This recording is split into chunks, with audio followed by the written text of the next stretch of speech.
So how is iOS 9 in 2026, early 2026? Now, as you can see, I have not done much with this device. There are two things that I do with this device nowadays. I need more attention time. Hey, pay attention. The first thing is books and the Bible.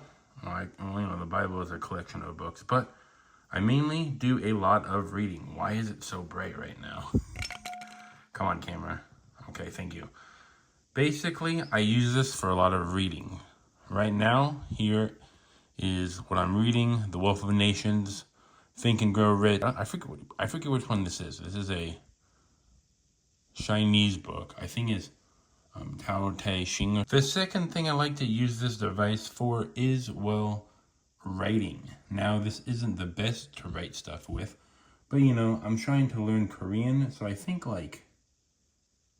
this is a character. Boom. It is written very badly, but that is because those cheap Apple pencils don't work on this device. And well, you could get one that does work on this device, but it just feels weird whenever you're using one of those rubber ballpoint styluses or whatever. But the main thing that I like about this sort of app is you can just quickly delete it.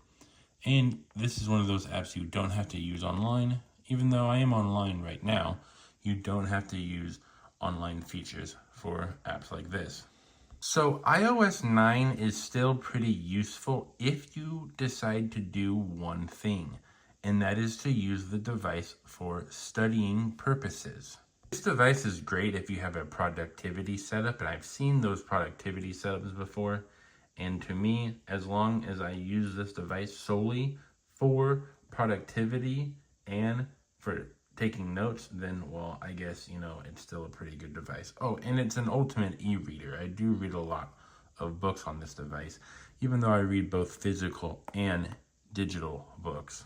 iOS 9 also had a pretty good keyboard, so it just feels comfortable to take notes on.